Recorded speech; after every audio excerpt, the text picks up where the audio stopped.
Bismillahirrahmanirrahim. Kemudian sunnah yang sangat dianjurkan untuk kita amalkan ketika masuk 1 Syawal adalah memperbanyak takbir, mengagungkan Allah Azza wa Jalla dengan mengucapkan takbir dan pujian-pujian kepada Allah Tabaraka wa Ta'ala. Dan ini mulai disunnahkan ketika terbenam matahari terakhir di bulan Ramadan. Ketika telah sempurna bulan Ramadan, langsung kita disunnahkan mulai bertakbir. Sebagaimana dalam surat Al-Baqarah ayat 185, Allah Azza wa Jalla berfirman, "Walitukmilul iddata walitukabbirullaha ala ma hadakum wa la'allakum tashkurun." Dan hendaklah kalian menyempurnakan bulan Ramadan. Dan hendaklah kalian bertakbir, mengagungkan Allah atas hidayah yang Dia berikan kepada kalian, dan hendaklah kalian bersyukur. Jadi ini perintah Allah dalam Al-Quran. Setelah sempurna bulan Ramadan, kita sambut dengan takbir, memperbanyak takbir, mengagungkan Allah Azza wa Jalla. Jemaah sekalian, dalam permasalahan takbir ini ada 5 poin yang perlu diperhatikan dengan baik. Poin yang pertama adalah tentang waktu mulai bertakbir. Maka dalam Idul Fitri, waktu mulai bertakbir dari sejak berakhir Ramadan atau terbenam matahari di hari terakhir Ramadan. Sampai kapan? Sampai imam selesai berkhutbah. Inilah jemaah sekalian waktu bertakbir Idul Fitri. Kata Syekhul Islam, "Wat takbir fihi awwaluhu min ru'yatil hilal wa akhiruhu inqida'ul id wa huwa faragul imam minal khutbah 'ala sahih." Takbir Idul Fitri awalnya dimulai dari sejak melihat hilal atau berakhir Ramadan.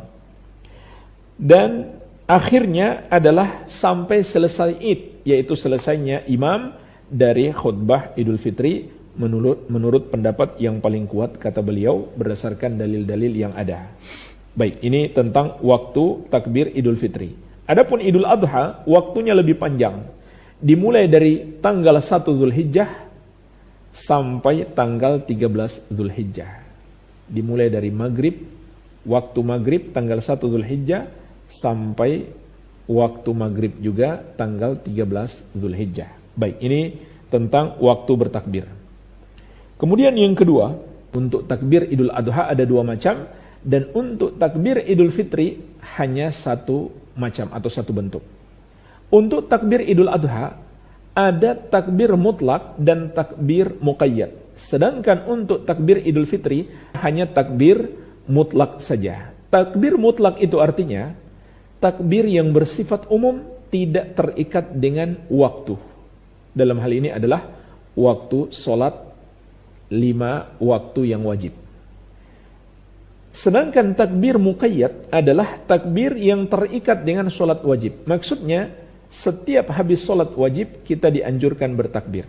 Maka ketahuilah, untuk takbir Idul Fitri tidak ada takbir muqayyad, hanya ada takbir mutlak. Jadi tidak ada takbir secara khusus setelah sholat 5 waktu. Tapi bisa kita lakukan kapan saja dan di mana saja, mulai dari awal masuk bulan Syawal, yaitu munculnya hilal atau berakhir bulan Ramadan, sampai imam selesai berkhutbah. Iya. Sedangkan takbir Idul Adha ada takbir mutlak dan muqayyad. Takbir mutlak dimulai dari tanggal 1 Zulhijjah sampai tanggal 13 Zulhijjah. Adapun takbir muqayyad dimulai dari ba'da subuh tanggal 9 atau hari Arafah sampai ba'da asar tanggal 13 Zulhijjah. Jadi selama hari-hari tersebut, setiap habis sholat pada hari raya Idul Adha kita bertakbir. Mulai tanggal 9 ba'da subuh sampai tanggal 13 ba'da asar. Sedangkan untuk Idul Fitri tidak ada takbir muqayyad, hanya ada takbir mutlak, dan ini berdasarkan ijma' ulama, kata Syekh Ibn Baz rahimahullahu ta'ala. Baik. Kemudian yang ketiga terkait dengan takbir, disunnahkan untuk mengeraskan takbir bagi laki-laki dan lebih ditekankan lagi untuk bertakbir ketika keluar menuju sholat id dari rumah. Berdasarkan hadis yang diriwayatkan Imam Ad-Daruqutni dari Ibnu Umar radhiyallahu taala anhuma, annahu kana idza ghada yaumal adha wa yaumal fitri yajharu bit takbir hatta ya'tiyal musalla thumma yukabbiru hatta ya'tiyal imam. Bahwasanya Ibnu Umar radhiyallahu taala anhuma apabila berangkat di waktu pagi untuk sholat Idul Adha dan Idul Fitri, maka beliau mengeraskan takbir sampai beliau tiba di tempat sholat. Kemudian beliau terus bertakbir sampai datang imam untuk sholat. Jadi ini yang disunahkan, mengeraskan takbir bagi laki-laki, bagi wanita tetap dipelankan, dan lebih ditekankan untuk membaca takbir ini di waktu pagi sebelum sholat Idul Fitri atau Idul Adha, terutama dalam perjalanan menuju sholat. Baik. Kemudian yang keempat, bertakbir itu dilakukan secara sendiri-sendiri. Adapun takbir berjamaah dengan satu suara membentuk sebuah kor, dipimpin oleh seseorang dan diikuti oleh jamaah, ini termasuk mengada-ada dalam agama, sebagaimana disebutkan dalam fatwa Lajnah Daimah, at-takbir al-jama'i bi sautin wahidin laisa bi masyru'in bal dzalika bid'atun. Takbir secara berjamaah dengan satu suara tidaklah disyariatkan, bahkan itu termasuk bid'ah. Syekh Ibnu Utsaimin rahimahullah taala juga berkata, hadhihi sifatul lati dzakaraha as-sa'il lam tarid anin nabi sallallahu alaihi wasallam wa ashabihi was sunnatu ay yukabbira kullu insanin wahdahu. Cara bertakbir seperti yang ditanyakan oleh penanya, yaitu bertakbir secara berjamaah, tidak terdapat dalam hadis Nabi sallallahu alaihi wasallam, tidak pula diriwayatkan dari para sahabat beliau, dan yang sunnah adalah setiap orang bertakbir secara sendiri-sendiri, masing-masing. Jadi ini yang disunnahkan. Lebih parah lagi jemaah sekalian, bertakbir dengan cara konvoi di jalan. Ini lebih besar lagi pelanggarannya. Di situ mengganggu ketertiban umum, menyebabkan macet. Ya.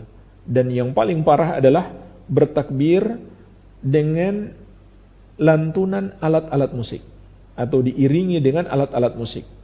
Ini tidak sepatutnya dilakukan karena alat-alat musik itu sendiri diharamkan dalam syariat berdasarkan dalil-dalil yang sangat banyak dan juga berdasarkan kesepakatan ulama 4 madhab.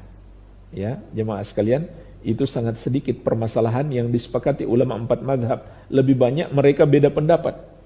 Maka termasuk yang sedikit itu adalah ulama 4 madhab sepakat akan haramnya musik. Bahkan sebagian ulama telah menukil ijma' dan tidak menganggap perbedaan pendapat dalam masalah ini. Rasulullah sallallahu alaihi wasallam menegaskan, la yakunanna aqwamun min ummati yastahilluna al-hira wal harira wal khamra wal ma'azif. Akan ada nanti segolongan dari umatku yang menghalalkan 4 yang haram. Yang pertama zina, yang kedua sutra bagi laki-laki, yang ketiga khamar, yang keempat alat-alat musik. Maka bagaimana mungkin sesuatu yang haram ini digunakan untuk bertakbir, berzikir, beribadah kepada Allah Azza wa Jalla. Ini tidak pantas.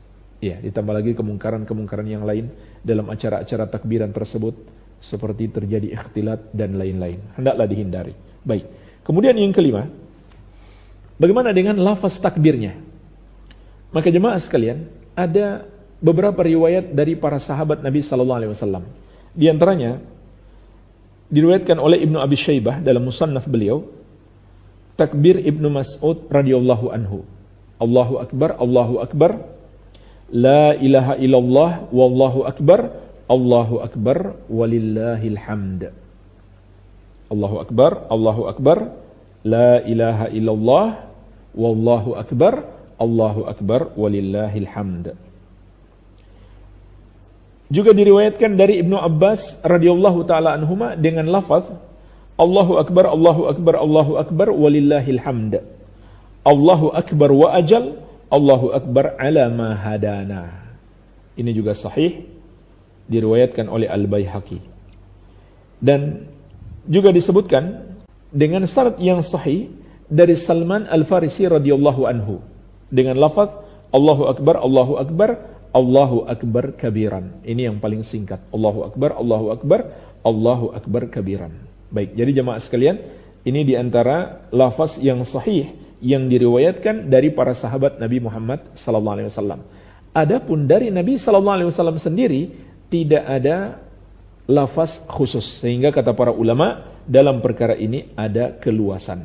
Tentu yang afdal kita mengikuti lafaz yang disebutkan oleh para sahabat Nabi Muhammad SAW. Baik, ini jemaah sekalian 5 permasalahan terkait dengan takbir hari raya.